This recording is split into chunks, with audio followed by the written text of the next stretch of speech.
శ్రీమాత్రే నమః.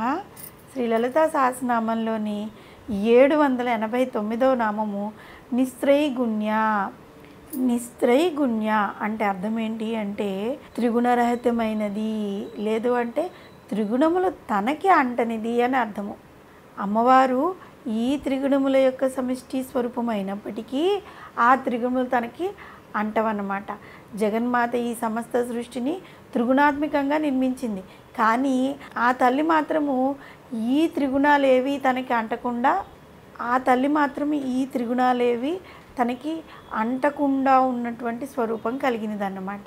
అంటే ఈ త్రిగుణాలు అమ్మవారికి లేవు, అమ్మవారి దరికి కూడా రాలేవు.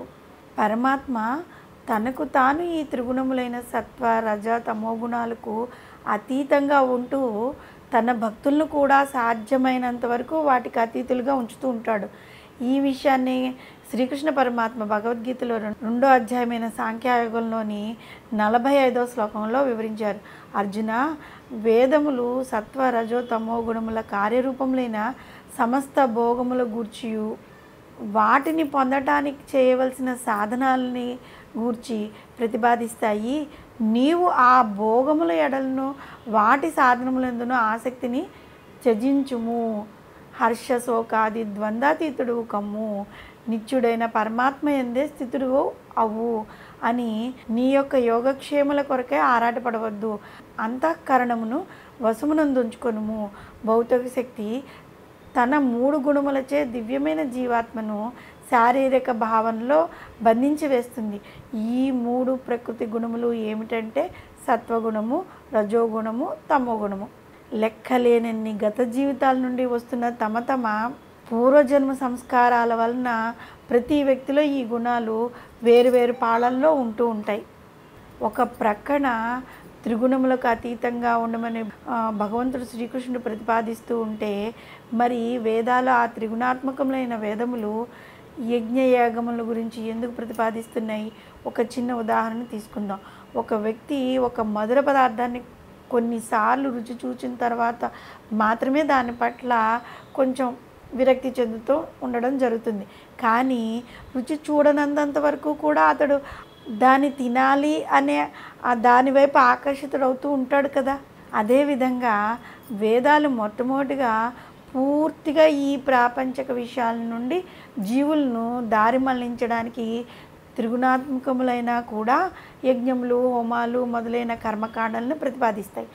ఆ తర్వాత నెమ్మదిగా ఆ కర్మకాండాల నుంచి కూడా జీవుని యొక్క దృష్టిని పరమాత్మ వైపుకు మళ్ళించి ఆధ్యాత్మిక పదంలో దివ్యజ్ఞానాన్ని కలిగించి ప్రయాణింపజేస్తాయి. జీవుడు నెమ్మదిగా ఈ త్రిగుణాలకు అతీతుడిగా మారాలి తప్ప ఒక్కసారిగా మారడం సాధ్యం కాదు. జగన్మాత సత్వ రజస్తమో గుణాలకు అతీతమైంది, శుద్ధ బ్రహ్మ స్వరూపురాలు. జగన్మాత యొక్క కాంతి దీపకాంతి వంటిది. ఆ దీపపు వెనకాతల ఏ రంగును ఉంచితే దీపము ఆ రంగులో కనబడుతుంది కదా. కానీ దీపానికి అసలు రంగు అనేది ఉండదు కదా. అసలు సత్వరజస్తమో గుణములను సృష్టించి ఆ గుణములతో కూడిన ఈ సమస్త విశ్వమును ప్రకాశింపజేస్తున్న మాత తాను మాత్రం వాటికి అతీతమైన జ్యోతి స్వరూపం వల్లే ప్రకాశిస్తూ ఉంటుంది. కనుకనే వసన్యాది వాగ్దేవతలు నిర్గుణ నిర్వికల్ప నిరాకార స్వరూపురాలైన ఆ తల్లిని నిస్త్రైగుణ్య అనే నామంతో కీర్తించారు. ఈ గుణాల ఫలితాలు లభిస్తే ద్వేషింపక, లభించినప్పుడు ఆశింపక, సాక్షిగా తాను ఏమీ చేయకుండా లేదనుకుంటూ తన అసలు స్వభావాన్ని గ్రహించి సుఖదుఖాలను, మట్టి రాయి బంగారాలని సమానంగా చూస్తూ ప్రియము అప్రియములపైన సమాన దృష్టి కలిగి ధీరుడై పొగడ్తలు, నిందలు, మానము, అవమానము, శత్రువులు, మిత్రులందు సమబుద్ధి కలిగి నిస్సంకల్పుడై ఉన్నవాడు గుణాతీతుడు. నిత్యము భగవంతుణ్ణి నిశ్చల భక్తితో సేవించేవాడు త్రిగుణములను అతిక్రమించి బ్రహ్మత్వానికి అర్హుడవుతాడు.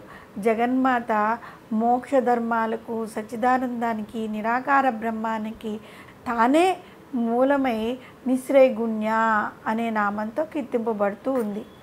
త్రిగుణాలతో కూడిన ఈ సమస్త విశ్వమును సృష్టించి ఆ త్రిగుణముల సమష్టి రూపము తానైనా కూడా ఆ త్రిగుణములేవి కూడా తనను అంటక వాటికి అతీతమైన నిర్గుణ నిర్వికల్ప నిరాకారమైన శుద్ధ బ్రహ్మ స్వరూపమైన జగన్మాతను నిస్త్రైగుణ్య అనే నామంతో మనం స్మరిస్తూ ఉంటే, ఈ నామంలో చెప్పుకున్న విధముగా ఈ త్రిగుణాలను నెమ్మదిగా అంటే జీవులలో ఈ త్రిగుణాలు పూర్వజన్మ నుంచి సంక్రమిస్తూ ఉంటాయి. వాటి యొక్క పాళ్ళు రకరకాలుగా ఉంటూ ఉంటాయి ప్రతి జీవిలో కూడా.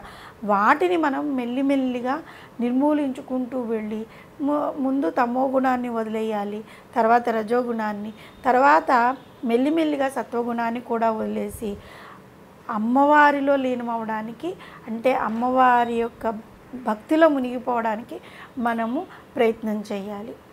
శ్రీమాత్రే నమః.